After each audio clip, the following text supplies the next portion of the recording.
In a small farming village surrounded by rolling hills and fertile fields, there lived a compassionate farmer named Thomas who was known throughout the community for his kind heart and willingness to help any creature in distress. Thomas believed deeply that all living beings deserved compassion and care, regardless of their appearance or reputation. Thomas lived simply but contentedly with his wife Martha and their young son David in a modest farmhouse that sat at the edge of the village. Their home was always open to travelers in need, and their table was shared freely with anyone who was hungry or seeking shelter. One particularly harsh winter morning, when the ground was covered with a thick blanket of snow and the air was so cold that breath formed clouds of vapor, Thomas set out early to check on his livestock and ensure they had adequate shelter and food for the day. As he walked along the path that led to his barn, Thomas noticed something dark lying motionless in the snow beside a large boulder. Curious and concerned, he approached to investigate and discovered a large serpent that appeared to be nearly frozen to death from the bitter cold. The serpent was a magnificent creature with beautiful scales that would normally have gleamed in the sunlight, but now it lay still and lifeless looking, its body rigid from the freezing temperatures. Most people in the village would have simply walked past, or even taken steps to ensure the serpent was truly dead, as snakes were generally feared and unwelcome. But Thomas was not like most people. His compassionate nature compelled him to see beyond the serpent's fearsome reputation and focus instead on the suffering of a fellow living creature that needed help. You poor thing. Thomas said softly, kneeling down beside the motionless serpent. No creature should have to suffer like this, regardless of what others might think of you. Thomas carefully picked up the serpent, noting how cold and stiff its body had become. The snake showed no signs of life, but Thomas believed he could detect the faintest hint of warmth deep within its body, suggesting that it might still be saved if he acted quickly. Without hesitation, Thomas wrapped the serpent in his own warm coat and hurried back to his farmhouse. He burst through the door, calling to his wife Martha to help him with an emergency. Martha, I found a creature that's nearly frozen to death. We need to warm it up quickly if we're going to save its life.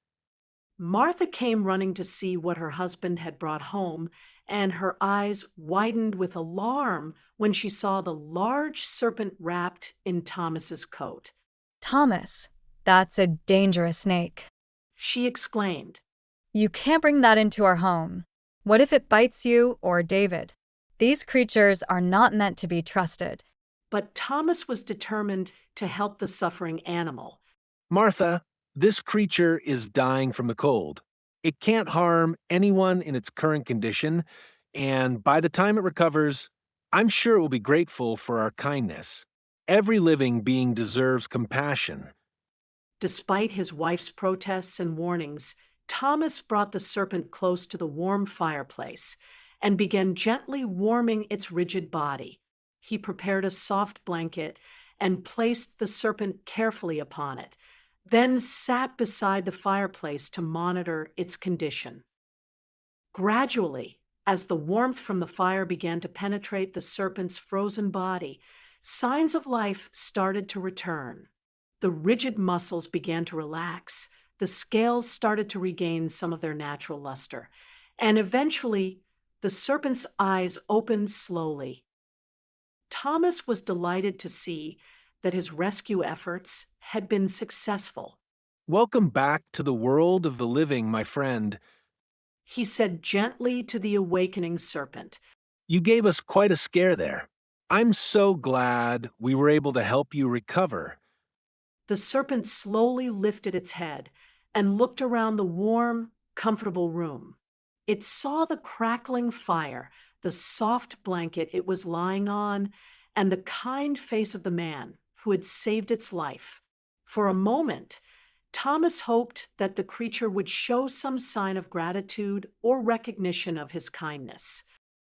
As the serpent continued to warm up and regain its strength, Thomas began to feel optimistic about the outcome of his rescue effort. He imagined that this act of kindness might forge an unusual but meaningful friendship between himself and this magnificent creature. You see, Martha? Thomas said to his still worried wife, Look how calm and peaceful it is. I believe this serpent understands that we helped it, and it's grateful for our kindness. However, Martha remained skeptical about the wisdom of bringing a dangerous predator into their home. Thomas, please be careful. I know you mean well, but a serpent's nature doesn't change just because you showed it kindness. As the serpent regained more of its strength and vitality, it began to move more freely on the blanket. Thomas watched with fascination as the beautiful creature stretched and coiled, apparently testing its recovered muscles and senses. But then, without any warning or provocation, the serpent suddenly struck at Thomas with lightning speed.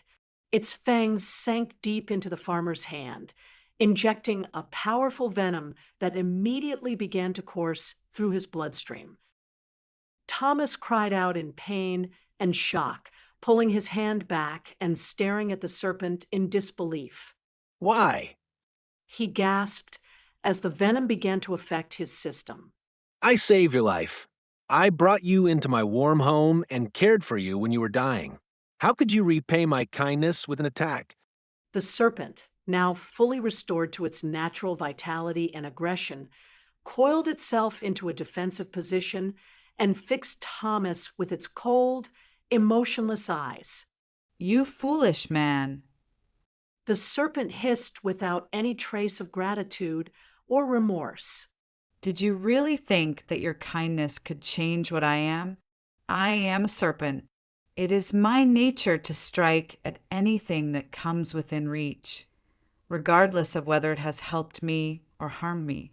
I cannot be other than what I was born to be. Martha rushed to her husband's side as Thomas began to weaken from the serpent's venom. Thomas, we must get you to the doctor immediately. She cried, helping him toward the door. As Thomas struggled with the effects of the poisonous bite, he looked back at the serpent that he had rescued with such compassion and hope. I thought Thomas whispered weakly, that kindness could awaken gratitude in any creature. I believe that showing mercy and compassion would be repaid with friendship and loyalty. The serpent watched coldly as Thomas and Martha hurried from the house seeking medical help. It felt no remorse for its action, no gratitude for the rescue, and no concern for the consequences of its strike. Within moments, it had slithered out through an open window and disappeared into the forest, returning to its natural life as if nothing had happened. Thomas survived the serpent's bite thanks to prompt medical attention, but he was forever changed by the experience. He learned that while kindness and compassion are always virtuous qualities, they must be tempered with wisdom and understanding of the true nature of those we seek to help. Kindness is wasted on the ungrateful, and nature cannot be changed by benevolence.